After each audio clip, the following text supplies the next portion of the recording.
Tuhan ini tak tampak oleh visual, namun bisa dirasakan. Nah, jadi ya berbicara Tuhan nih, kalau ditanya ada nggak sih Tuhan? Kita berbicara alam lah, ya kan? Rumah tanpa tiang bisa berdiri nggak? Nggak bisa, Bang Jo. Oke, nggak bisa kan? Tapi lihat langit, awan, perlu tiang nggak untuk berdiri? Nggak perlu. Runtuh nggak dia? Nggak runtuh. Siapa yang menahannya tuh? Siapa yang buat pondasinya tuh? Langit tanpa tiang, kan? Di luar sana tuh sederhana seperti banyak orang ngejar harta, banyak orang ngejar jabatan, tapi ketika sudah dapat harta, malah bunuh diri. Ngejar, ini apa namanya, popularitas. Kira popularitasnya ada, ya enggak juga buat bahagia, enggak juga buat ketenangan. Maka hadirnya Tuhan itu kayak Google Map gitu.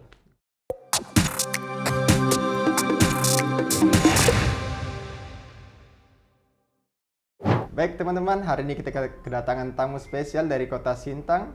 Beliau ini adalah motivator bagi anak muda di Kota Sintang.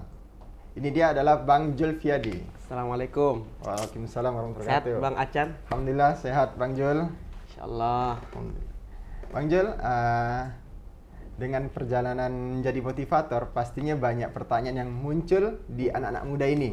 Ya. Ya. Dan saya juga pernah di masa remaja menuju dewasa itu, saya pernah berpikir satu hal tentang ini Tuhan ada apa tidak ya? Karena di posisi saya kegalauan saya di remaja menuju dewasa itu kan kita udah harus menentukan tujuan hidup kita, Bang Jul. Betul. Tujuan hidup kita harus tentukan. Jadi di situ terjadi kegalauan. Ya. Baik, boleh saya mendengar dari Bang Jul, pendapat dari Bang Jul gimana? Ini menurut Bang Jul Tuhan ini ada atau tidak? Masya Allah. Oke, A'udzubillahi minasyaitonirrajim. Bismillahirrahmanirrahim. Assalamualaikum warahmatullahi wabarakatuh. Jadi, alhamdulillahirabbil alamin, Allahumma shalli ala Muhammad wa ala sayyidina Muhammad. Menarik ya kalau berbicara tentang Tuhan ini. Siap. Tuhan ini tak tampak oleh visual, namun bisa dirasakan.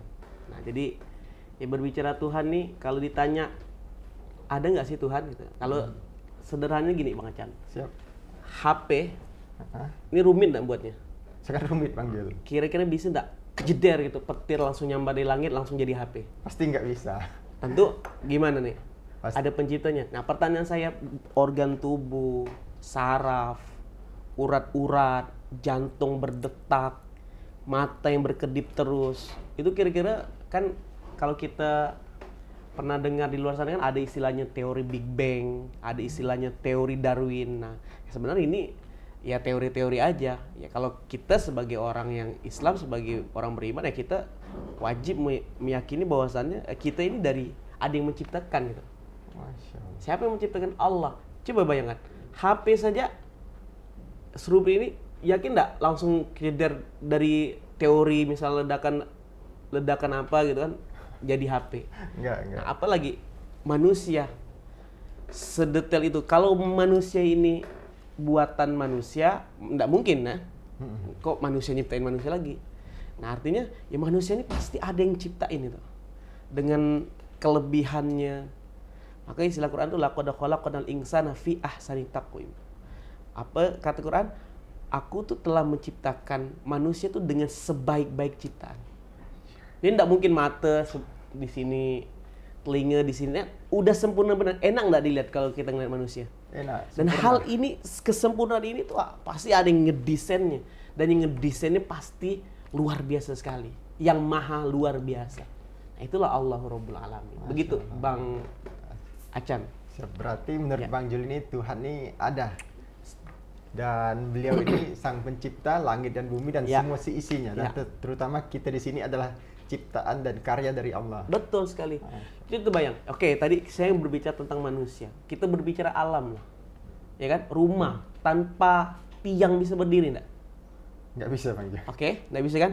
Tapi lihat langit, awan. Perlu tiang enggak untuk berdiri? Nggak perlu.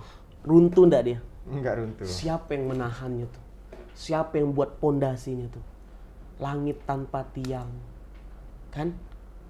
Bumi dengan keindahan-keindahannya. Pasti ada yang maha karya, yang luar biasa. Itulah Allah Rabbul Alamin. Allah Khaliq, yang maha mencipta. Sang Pencipta. Sang Berarti Pencipta. Tuhan ini udah pasti ada kan, karena Pasti ada. kita ada pasti ada Iya, penciptanya. betul sekali. Baik, Bang Jul, saya ingin coba ini menanyakan pertanyaan kedua dan ini sangat sering terjadi di kalangan anak-anak muda juga, Bang Jul. Jadi kadang kita sebagai manusia ini, Bang Jul, sepenting dan seperlu apa gitu sama Tuhan ini? Oke, gini sederhananya, berbicara penting nggak sih Tuhan itu buat kehidupan kita? Seperti kita tuh lagi di tempat yang kita nggak tahu, belum pernah datang sebelumnya. Oke, pada waktu itu kita lagi dalam kondisi gelap dan kita nggak ada kebingungan, nggak ada orang yang bisa kita ajak omong. Nah, kira-kira orang yang berada di tempat yang gelap, nggak tahu, orang-orang juga nggak bisa ngobrol sama dia, apa terjadi oleh orang ini? Kebingungan kan? Muter-muter aja nggak sampai-sampai. Nah, ini di luar sana tuh sederhana seperti banyak orang ngejar harta, banyak orang ngejar jabatan, tapi ketika sudah dapat harta, malah bunuh diri. Ngejar, ini apa namanya, popularitas. Kira popularitasnya ada, ya enggak juga buat bahagia, enggak juga buat ketenangan. Maka hadirnya Tuhan itu kayak Google Map gitu. Petunjuk. Dia ngasih dengan Quran kan. Kalau di Islam itu kitab suci Quran kan? Iya, Quran. Allah kasih Quran. Jadi kalau Rasulullah Muhammad dan nabi-nabi itu ada wahyu. Tapi kalau kita ini kan enggak mungkin langsung berbicara langsung dengan Allah. Cuman kita udah dikasih kunci jawaban. Yang di situ firman-firmannya Allah gitu. Allah kasih bocoran gitu. Itulah Quran. Itulah Google Map-nya tadi. Jadi ketika kita berada di tempat yang bingung, dia kayak ngasih tahu turn left, turn right, lurus. Misalnya di tempat yang gelap, dia lah menjadi lenteranya gitu. Yang menerangi. Sehingga yang tadinya mutar-mutar aja dia kan bingung, nggak jelas. Ketika ada cahaya itu, nur ala nur, dia akan dapat gitu. Oh, ini loh jalannya. Oh, ini loh pintunya. Oh, inilah tujuannya, kan gitu. Sehingga dia akan punya tujuan yang jelas gitu. Maka orang-orang yang tadi itu yakini Allah itu Tuhan Sang Pencipta yang menolongnya, dan Tuhan ini adalah yang mengatur kita dengan ujian-ujian tadi, dengan apa namanya, skenario-skenario yang udah dibuat di kehidupan ini. Maka pastinya ketika Allah itu ngasih ujian, Allah tuh pasti ngasih kunci jawaban juga. Nah, itu menariknya Allah. Berarti di kehidupan kita pasti perlunya petunjuk, yaitu perlu petunjuk. Agama yang mengatur kita untuk kemana kita harus pergi. Kita mau dan pergi. Tujuan kita di sini ini mau ngapain? Iya, mau ngapain lo nih kan ya? Mau kemana nih? Oh, kesini kan ya. Berarti untuk kita umat manusia ini sangat penting dan perlu sekali namanya Tuhan. Sangat perlu sekali. Masya Allah. Oke, baik Bang Jul, kita coba. Ini ada pertanyaan selanjutnya. Tuhan seperti apa sih yang harus kita yakini, Bang Jul? Ya. Manusia itu punya fitrah. Fitrahnya tuh suci. Kalau di dalam kalau kata Rasulullah tuh, manusia tuh diciptakan dalam keadaan fitrah. Fitrah tuh apa? Fitrah tuh suci. Kalau udah suci tuh, jadi identiknya orang tuh sebenarnya baik, tenang, dia punya ketentraman jiwa. Maka Islam itu kan dari kata salam, damai. Tenang. Jadi Tuhan seperti apa sih yang harus kita yang kita harus yakini kata dia kan? Ya Tuhan yang tidak menyalahi kodratnya. Contohnya gini. Orang buat kursi, ya kan? Itu untuk apa? Untuk duduk kan? Nah, tapi kalau ada orang buat kursi dibuat untuk baring misalnya, berarti gimana? Betul nggak tuh? Luar dari ciptanya kan? Nah, maka tadi kita ini kan identiknya sebenarnya manusia ini tenang, suci, damai. Nah, kalau ada misalnya kita bertuhan tapi tidak damai-damai, katanya bertuhan, jangan-jangan kita bukan salah menuhankan orang, salah menuhankan tadi itu Tuhan.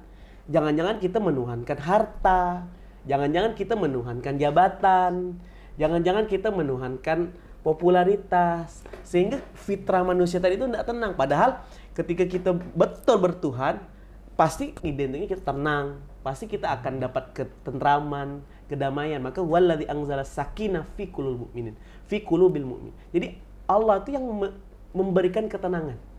Ala bidzikrillah tatmainnal qulub. Dengan kita nyebut Allah saja, lihat, berzikir kepada Allah aja bikin tenang. Nyebut nama Allah, Allah, Allah. Tenang. Dan ini kodratnya. Ini dan tidak akan menyalahi kodrat itu. Kalau orang bertuhan dengan benar, pasti dia akan tenang. Pasti dia akan bahagia. Gitu Bang Aceh. Oke, siap. Berarti kesimpulannya kita harus benar nyari Tuhan ini yang mana yang bisa ngatur kita untuk kehidupan kita lebih baik lagi. Iya. Tuhan mana yang bisa membawa kita untuk lebih hidup yang lebih disiplin, jiwa kita yang lebih tenang. Iya. Gimana kita harus mengimani Iya. sesuatu yang udah dia itu Tuhan. Ya. Baik Bang Jul. Kita coba pertanyaan selanjutnya Bang Jul. Kadang kita ini sebagai manusia kan banyak bantahnya ya. Ya. Dan kalau orang punya Tuhan pasti dia taat kan. Kenapa orang yang beragama dan punya Tuhan ini wajib taat Bang Jul? Ya. Istilah gini. Kalau saya sederhana itu bahasa gini. Kalau kita berallah maka kita tidak akan lelah. Kalau kita berallah maka kita tidak akan salah. Nah, ini saya mau cerita sedikit nih, boleh Bang Acan ya? Siap, boleh Bang Jul. Ada seorang montir. Oke, montir. Dia montir sudah kelasnya udah tinggi lah ya. Udah dapat sertifikat. Pokoknya udah pengalamannya udah banyak lah. Lagi benerkan mobil. Oke. Singkat cerita nih mobil enggak mau hidup. Diceknya terus. Singkat cerita udah 2-3 jam enggak mau hidup. Bingung si montir nih. Akhirnya datang kakek tua. Kakek tua tuh pakai celana pendek. Oke. Sederhana sekali, pakai sepeda aja. Oke. Sederhana sekali. Sederhana datang. Terus ngelihat si montir itu, kebingungan gitu kan. Kok nggak hidup-hidup mobilnya. Terus apa kata si kakek itu? Wahai anak muda katanya kan. Bolehkah aku mau membantu apa kiranya kesalahan atau mobil itu tuh apa misalnya kerusakannya di mana biar aku cek kata kakek itu. Apa kata si montir tuh, wah dia gengsi dong kan, dia udah sekolah tinggi, pakaiannya sudah rapi, montir udah certified, udah ada ijazahnya, udah teruji tadi kan. Oh dia ngelihat kakek-kakek tua, udahlah tua, pakai sepeda, tampang tidak meyakinkan, no, terus gengsi dong, dibilang jangan kayak gitu, biar aku saja, aku bisa. Oh, masih diceknya, tidak benar-benar mobilnya. Lama-kelamaan ditawarkan lagi. Berkali-kali, coba aku cek kan, barangkali aku bisa cari celahnya katanya. Masih saja dengan mulai marah deh kan dengan si kakek tua nih. Dengan ego tadi itu, gengsi, tapi sebenarnya dia butuh bantuan sebenarnya karena gengsi aja. Dia bilang sama kakek tua tadi itu, enggak apa-apa, kayak tenang kayak katanya. Udah keringetan, udah kebingungan akhirnya dengan muka tadi itu malunya, dalam hatinya bilang, ya cobalah. Walaupun dia tadi yang gengsi, dia tadi marah-marah kan, dia bilang sama kakek, coba kek bantu. Akhirnya si kakek ini turun dari sepedanya, ngelihat kondisinya, dia lihat ada kabel yang tidak tersambung, disambungnya, dia minjam obeng, dikuatkan skropnya, kata kakeknya, coba hidupkan mobilnya. Dihidupkan si anak muda di si montir. Hidup. Kaget kan si anak muda nih, loh kok bisa secepat ini hidupnya katanya. Terus kan penasaran, ini siapa sih kakek ini? Si montir langsung nanya, kakek ini siapa? Kok bisa? Saya ini sudah berpengalaman gitu. Saya ini sudah bertahun-tahun, udah profesional kerja di dunia montir nih. Kenapa kakek dalam tidak sampai hitungan menit sudah bisa hidup mobilnya? Kakeknya bilang sama montirnya, kenalkan, namaku Soichiro Honda. Tahu siapa kakek ini? Soichiro Honda. Ternyata si kakek ini yang menciptakan mobil. Itu kebetulan mobilnya tuh mobil Honda. Pertanyaan saya, mana yang hebat? Yang menciptakan mobil atau yang membetulkan mobil? Yang menciptakan. Pertanyaan saya, yang mana yang hebat? Yang hidup di dunia atau yang menciptakan dunia? Yang menciptakan dunia pasti Bang Jul. Nah, itulah kita sekarang. Kita tuh kayak montir ini.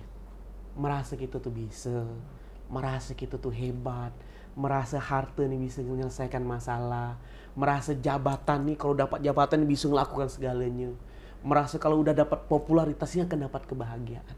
Padahal Allah, Tuhan tadi itu udah kasih tahu ini loh jalannya, malah ngeyel. Nggak Udah taat. dikasih tahu kau dekat ini kata Allah. Aku tuh ndak akan mempersulit kau kata Allah. Aku tuh akan mempermudah hidup kau. Malah ngeyel. Disuruh jalan ke kiri, dia jalan ke kanan. Disuruh jalan ke kanan, dia jalan ke kiri. Melawan. Makanya istilah guru saya itu hidup itu sudah diatur gitu.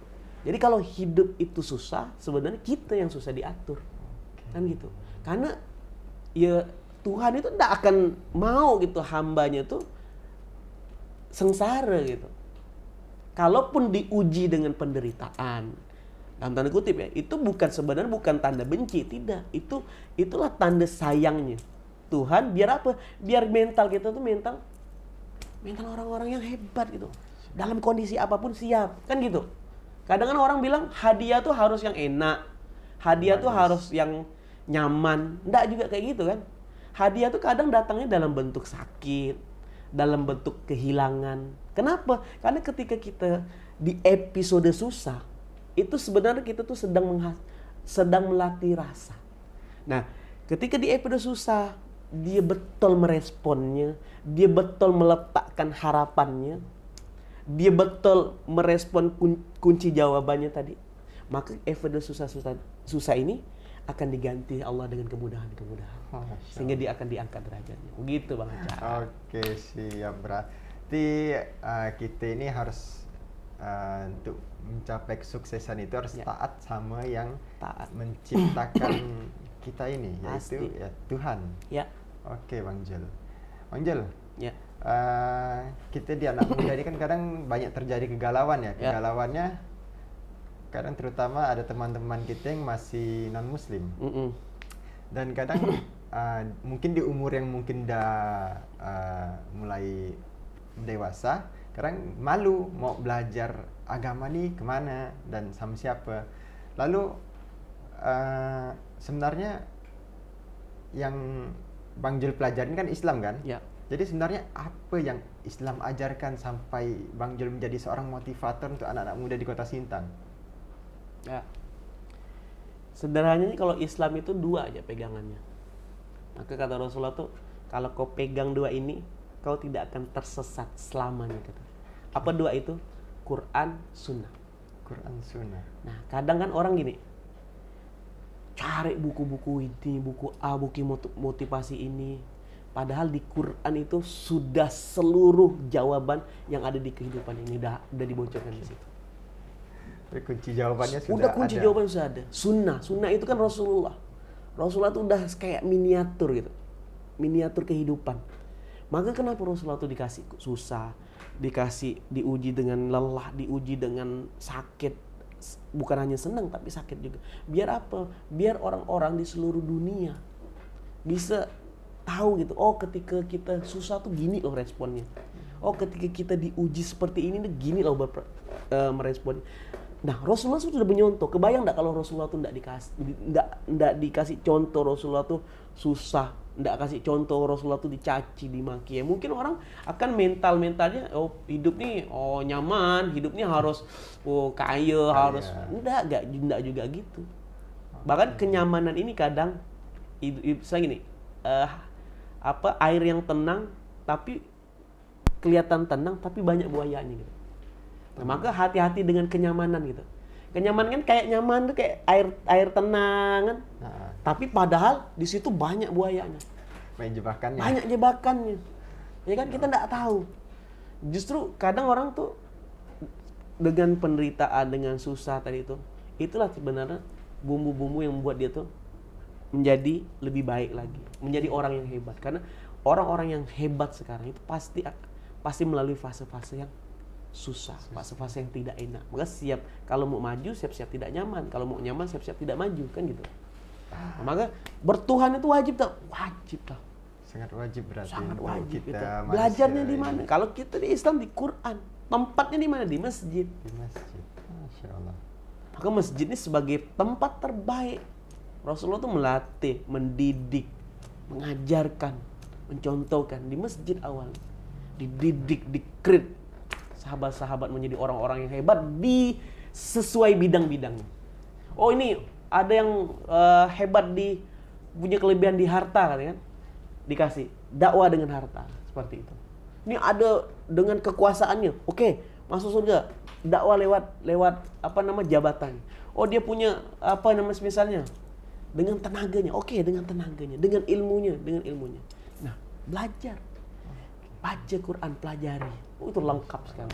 Gitu, Bang. Baik, Bang Jul, berarti apa yang diajarkan Islam ini kita harus lebih, Islam itu mengajarkan bahwasannya kita ini harus lebih baik lagi untuk menjadi manusia, dan kita harus lebih bermanfaat untuk orang sekitar kita, Bang Jul. Ya, pastinya. Oke. Itulah Islam tadi. Dari kata salam, tenang. Salam tenang. Kalau orang mau hidupnya tenang, maka belajar Islam dengan kafah, dengan totalitas. Kalau mau bahagia, belajar Islam. Oke, berarti Islam ini kunci jawaban dari seluruh agama yang ada. Ya. Makanya Quran itu kan menjelaskan kitab-kitab sebelumnya. Mendetailkan lagi, menceritakan lagi. Lengkapnya di Quran berarti, lengkap sekali. Sebelum-sebelumnya. Maka kalau ditanya, kalau mau ngeliat orang Islam tuh gimana sih? Jangan lihat orangnya, tapi lihat Qurannya. Karena kitabnya. Quran tidak pernah salah. Kalau orangnya pasti ada salah. Banyak salahnya, Bang. Banyak salahnya. Jadi kalau keliru kalau orang nilai Islam tuh dari orangnya. Karena orangnya kan kadang turun, kadang naik. Kan gitu. Banyak salahnya, banyak kekhilafan. Gitu, Bang Acan. Siap, Bang Jul. Bang Jul, terakhir nih pertanyaan dari saya dan teman-teman nih. Gimana sih syarat dan kalau mau caranya untuk mau kenal Islam lebih dalam gimana nih, Bang Jul? Nah, banyak ya sekarang. Sekarang ini media sosial sudah di mana-mana bisa kita belajar dengan kiai-kiai atau ulama-ulama yang memang basic-basicnya sebelumnya mu'alaf itu sudah banyak di YouTube sekarang. Bahkan di Masjid Kapal Munzalan itu ada namanya program Saudara Seiman. Saudara Seiman ini, kenapa Saudara Seiman? Karena ya kita saudara seiman. Saudara yang seiman. Satu keyakinan. Satu keyakinan, satu visi tadi, satu goal tujuan. Sehingga ketika satu tujuannya dia tidak akan siku menyiku, dia tidak akan saling caci mencaci, karena sama-sama tujuannya. Pengen cari ketenangan, pengen kebahagiaan yang real, bukan yang palsu. Maka dia akan berteman dengan orang-orang teman yang bukan teman yang palsu gitu. Dia akan mencari lingkungan yang asli, yang benar-benar tulus, yang benar-benar pengen bertobat, memperbaiki diri. Di sini kita belajar. Bismillah. Bismillah, Bang Jul. Siap. Oke, teman-teman, mungkin sekian dulu dari pertanyaan kita. Mungkin kedepannya kita akan berbicara lagi lebih dalam tentang apa yang Islam ajarkan tentang umat manusia ini. Mungkin kedepannya kita akan mendatangkan tamu-tamu lagi untuk berbicara di sini, berbicara tentang apa yang Islam ajarkan dan gimana kita harus belajar Islam itu, di mana tempat kita harus belajar Islam dan dengan siapa kita harus belajar. Nanti kita akan melanjutkan video selanjutnya dan tetap nonton di YouTube-nya Saudara Seiman. Baik, terima kasih Bang Jul atas cerita-cerita dan ilmu-ilmu yang sudah disampaikan. Teman-teman, terus pantengin YouTube Cerita Saudara Seiman agar kita lebih paham dengan ajaran yang Islam bawakan dan lebih ngerti apa yang Islam ajarkan. Jadi tonton terus di YouTube Cerita Saudara Seiman. Jika konten ini bermanfaat, jangan lupa like, share, dan bagikan video ini. Terima kasih. Assalamualaikum warahmatullahi wabarakatuh. Waalaikumsalam warahmatullahi wabarakatuh. Siap, terima kasih Bang Jul. Insyaallah. Keren ya, Bang Acan. Siap Bang Jul, terima kasih banyak. Bismillahirrahmanirrahim. Assalamualaikum warahmatullahi wabarakatuh. Saya Stephen Indra Wibowo. Di sini ada namanya Saudara Seiman. Gerakan yang Masya Allah sangat membantu untuk dakwah di kalangan orang-orang yang pengen kenal Islam. Jadi kalau jika ada yang pengen kenal Islam, pengen tahu tentang Islam, pengen belajar tentang Islam, temennya, saudaranya, setongkrongan, atau ya anak-anak kantor, bisa dibawa ke sini nih. Bisa dibawa ke Saudara Seiman. Nah, tapi untuk membantu mereka juga punya rekening di Bank Muamalat. Di Bank Muamalat, nomor rekeningnya 62100669111 atas nama Baitul Mal Munzalan Indonesia, saudara seiman. Insya Allah gerakan ini untuk membantu mualaf dan ikut juga untuk menyokong bagaimana orang bisa mengenal Islam, memperkenalkan Islam dengan cara yang hak. Insya Allah jadi amal jariah kita semua deh, termasuk antum semua. Nggak bisa nyumbang nggak apa-apa, share aja, bagikan. Insya Allah bermanfaat. Mungkin antum nggak butuh hari ini, Anda nggak butuh hari ini, nggak apa-apa. Ada mungkin follower Anda atau tetangga Anda, saudara Anda, siapapun itu, mungkin dia lagi butuh informasinya, sampaikan. Insya Allah nanti bermanfaat untuk orang banyak. Barakallahu fiik. Assalamualaikum warahmatullahi wabarakatuh.